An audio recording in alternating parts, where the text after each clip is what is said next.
Este episódio é baseado no caderno de estudos elaborado pelo professor Dr. Marcelo Lessa, idealizador e mentor do projeto ENAC Turbo.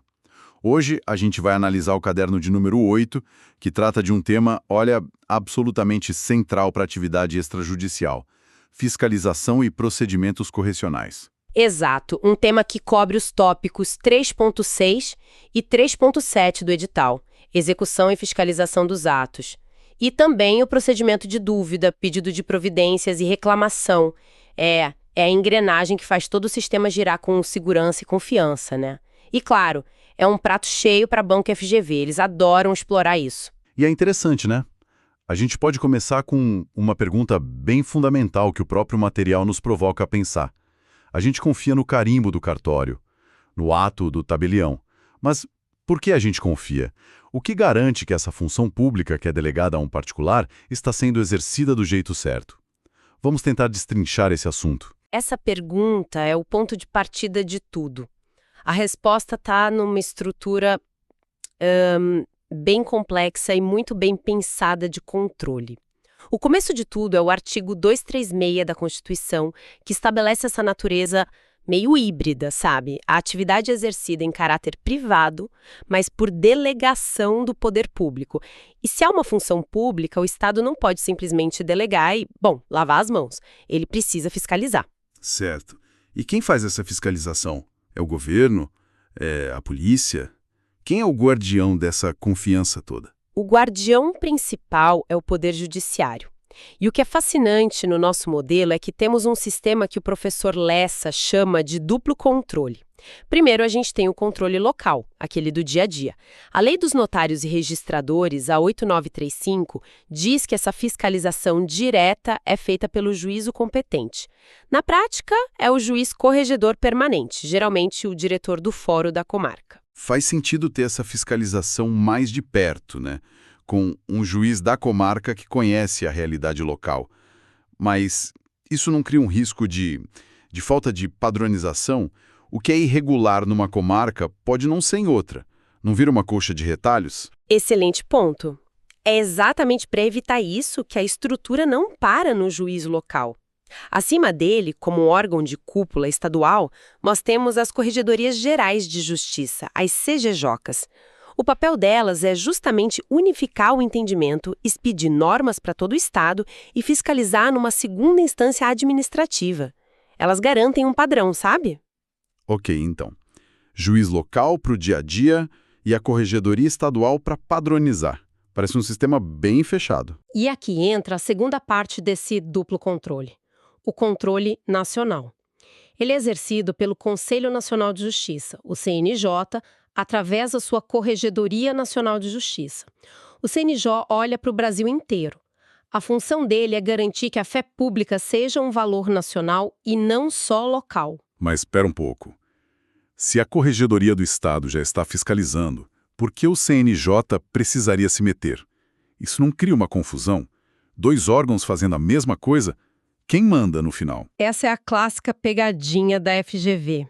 E a resposta define todo o sistema. A competência do CNJ é concorrente e não subsidiária. E essa é uma escolha fundamental do nosso sistema. A ideia é que a fé pública é um valor nacional. Um problema grave de fraude num cartório, no interior, não é só um problema local. Ele abala a confiança no sistema como um todo. Por isso, o CNJ pode agir diretamente, como um guardião nacional dessa confiança. Ele não precisa de convite, nem esperar a falha do órgão local. Ele pode avocar processos e aplicar sanções diretamente. A palavra-chave aqui é essa: concorrente. Entendido. É uma rede de segurança com várias camadas. Então, o sistema tem esses guardiões em diferentes níveis.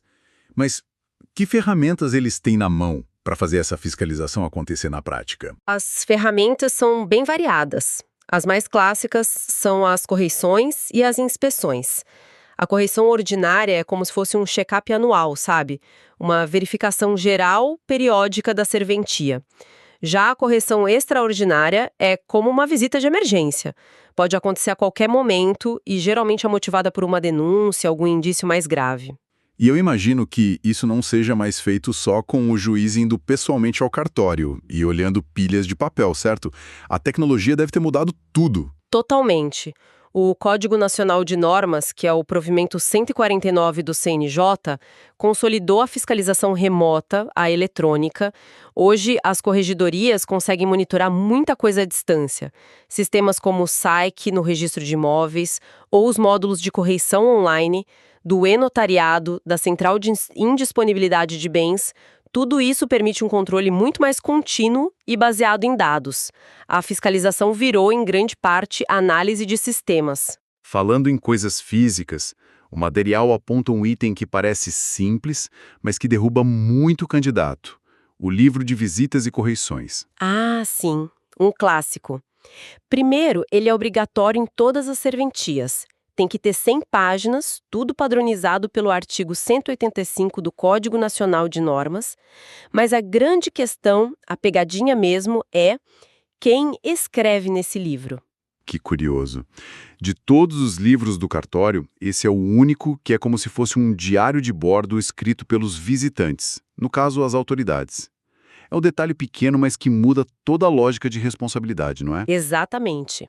A lógica intuitiva levaria a gente a pensar que é o próprio delegatário, como nos outros livros, mas o erro está aí. Este livro é escriturado exclusivamente pela autoridade judiciária fiscalizadora. É o juiz ou corregedor que, ao final da visita, escreve o relatório, a ata da correição, ali na hora. A responsabilidade do delegatário é só guardar o livro com segurança e garantir a integridade dele. isso, garantir a integridade. Ele abre o livro, mas quem preenche é a autoridade. Isso garante a imparcialidade do registro da fiscalização. Fascinante. E, além dessas ferramentas de verificação, o sistema também evoluiu para ter mecanismos de correção mais modernos. O material fala sobre o termo de ajustamento de conduta, o TAC. Sim, essa é uma inovação muito inteligente, trazida pelo provimento 162 do CNJ, de 2024. Pensa no TAC como se fosse um acordo para não levar uma multa de trânsito.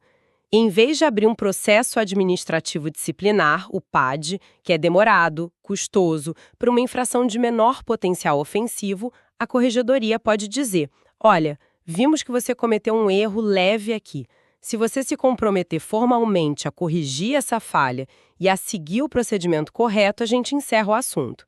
É uma solução focada em educar e corrigir, não só em punir. Legal. Até agora a gente viu como o Estado fiscaliza de cima para baixo, pelas corregedorias. Mas a garantia de um bom serviço também precisa funcionar de baixo para cima. E se o conflito for entre o cidadão e o cartório, no dia a dia? O que acontece quando alguém chega todo feliz com uma escritura e o oficial diz: não vou registrar por causa desse problema? É exatamente para essa situação que existe o procedimento de dúvida. Ele é o principal mecanismo de equilíbrio do sistema ali no balcão. Ele protege o cidadão de uma decisão que ele considera arbitrária, mas também protege o próprio oficial, que pode, diante de uma questão jurídica muito complexa, submeter a decisão dele à reavaliação do juiz. É uma válvula de segurança para os dois lados, sabe? E qual a natureza desse procedimento? É um processo judicial? Não, e esse é outro ponto crucial para provas. A natureza do procedimento de dúvida é puramente administrativa. A consequência prática disso é gigante. A decisão do juiz na dúvida não faz coisa julgada material.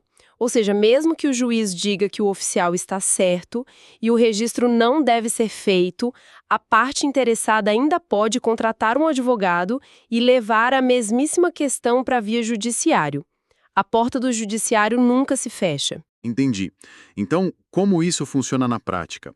A pessoa que não concorda vai direto falar com o juiz? Não, o fluxo é bem definido. Primeiro, o oficial tem que emitir uma nota devolutiva, por escrito e muito bem fundamentada, explicando os motivos da recusa. Se o interessado não se conforma, ele pede ao oficial para suscitar a dúvida.